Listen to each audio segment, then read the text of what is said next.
All right, team, let's get into it tonight. We're going to start tonight with the poll that's come out on TVNZ. Let's have a look at the story, and then let's have a bit of a chat about what we're seeing in the story.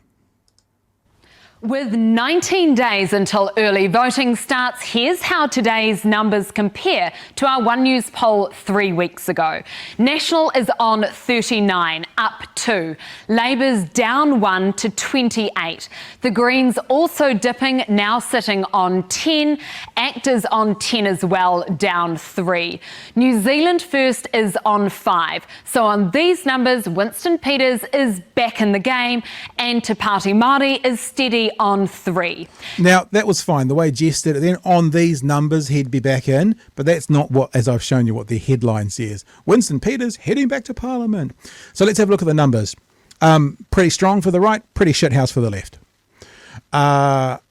You've got about 28, 38, plus the Māori Party, 41%, plays about 60% if you include New Zealand First.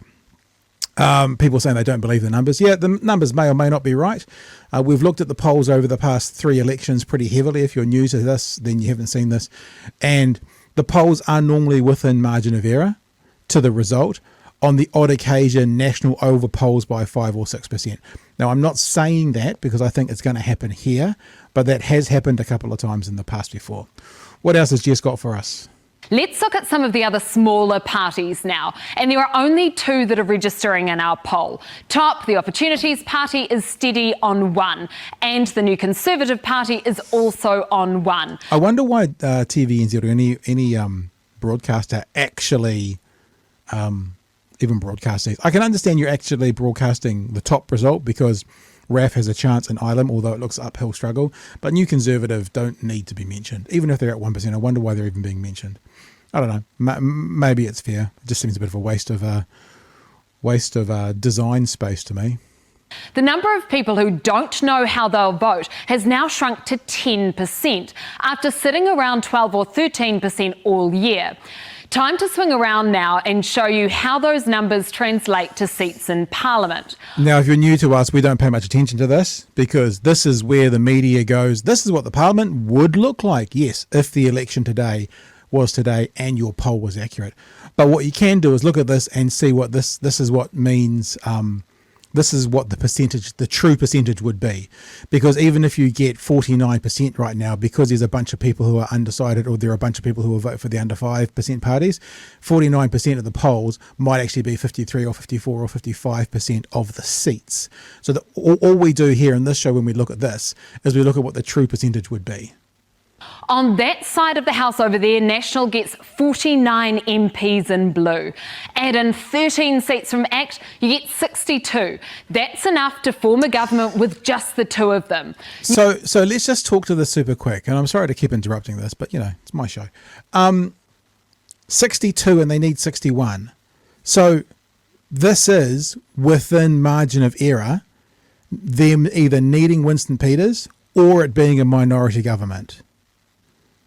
So the media is selling it like this is a slam dunk for the right, this is a slam dunk for National and ACT, but they're only, based on this poll, which is a snapshot, 1 seat more than they need. So if they were to lose 2 seats from their projections right now, they couldn't form a government. So I'm not saying it's all on like it's 50-50, but it's not quite a done deal yet that we're going to be under a National ACT government either. Both those extremes are still in play. New Zealand First would bring in 7 MPs, but they wouldn't be needed. On this side, Labour gets 35 MPs in red, add in 13 from the Greens and 3 from Te Pāti Māori, that's just 51.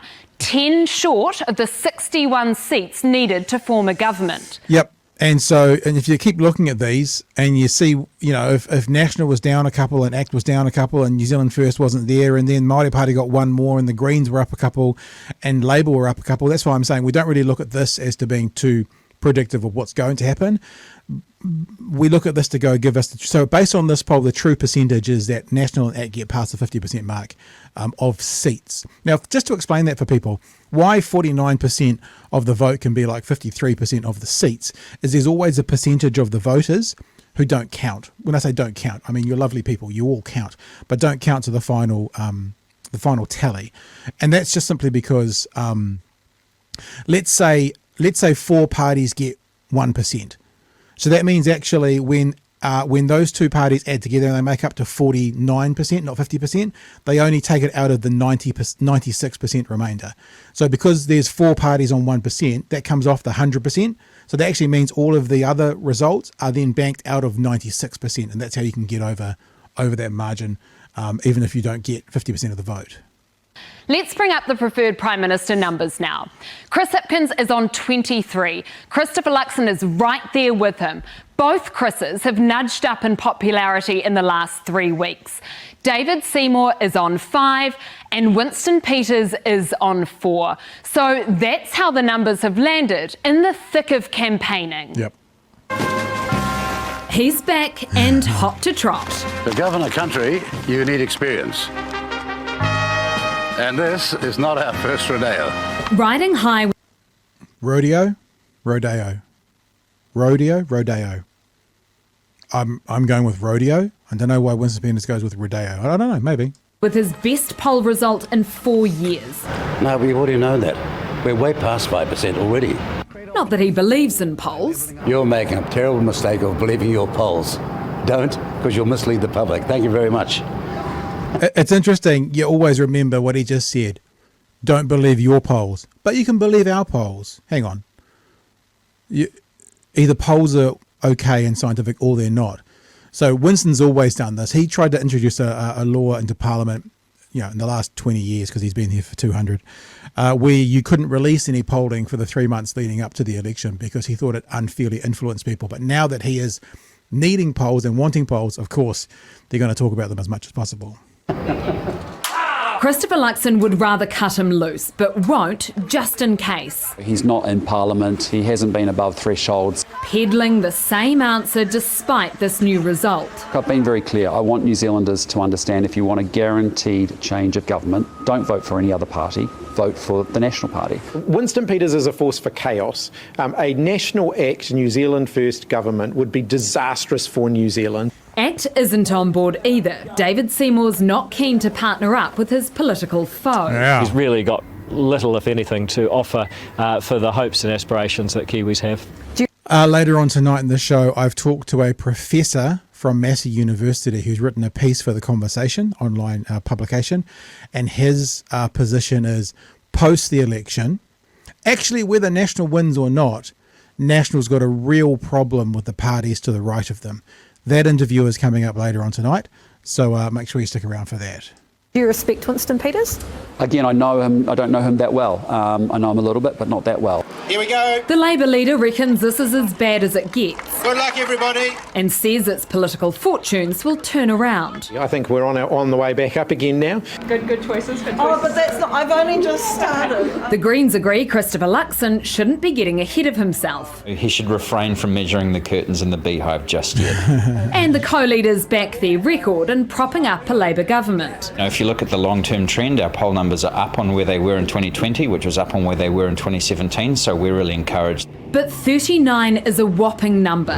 This is the 6th One News poll this year, and until now, National has sat between 34 and 37. I think the message is really clear. Kiwis want change. ACT says Kiwis aren't fazed about 5 candidates dropping out. It's actually a very good result for ACT. It shows a change of government, with ACT a big part of that. Hands up in the air. Te Pāti Māori launched its campaign early and has been getting on with it. While everyone else is sort of in disarray, scrapping for trying to prove who they are, we've been really adamant about what we stand for and, most importantly, what our goals towards an Aotearoa Haua.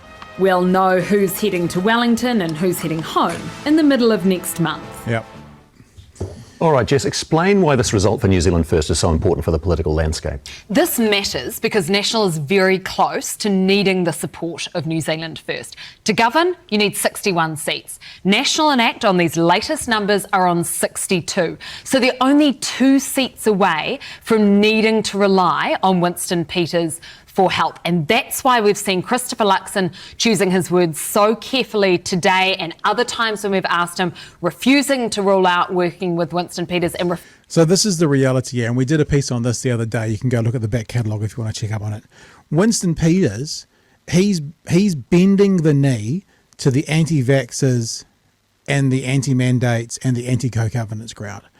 Like, he's bending the knee to them because that's where his support base is coming from.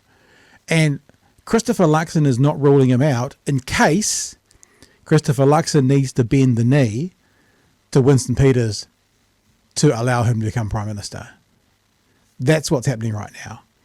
And whilst New Zealand First is doing all the worst things in the world, at New Zealand Worst, there you go, New Zealand First, New Zealand Worst, at the moment to do with, issues around, Māori not being Indigenous, trans issues, anti-mandate, anti-vaccine, all the worst things in the world. Christopher Luxon, who doesn't buy into any of that ideology, and I'm not being kind to him, we just know that, is not prepared to rule him out, although he is prepared to rule out the Māori Party. He's not prepared to rule them out because he may need them to become Prime Minister. Yeah, that wasn't bad either, was it? I can see Sam speaking from my New Zealand Worst. Yep, New Zealand Worst. Or Winston First, that's the other one. Refusing to block his path to power. That's what we saw Labor do 2 weeks ago. They said they just wouldn't work with him. Labor's numbers aren't looking very good. How likely is it, if at all, that Labor might change leader a few weeks out, just like it did in 2017? We know how that turned out. Highly unlikely that it would change leaders. Zero. And that's because it's too late in the campaign and because they don't have anyone waiting in the wings. Like you say, in 2017, Jacinda Ardern, she switched leaders. It was only 7 weeks before the election, but the campaign hadn't started yet. Plus, she was polling really well. One of the problems for Labor is that Chris Hipkins out on the campaign trail can be quite wooden when he doesn't know people, going up to people. They're hoping that in these big set pieces he will do better, including the first leaders debate when they go head to head, which is due to take place here at TVNZ in a week's time.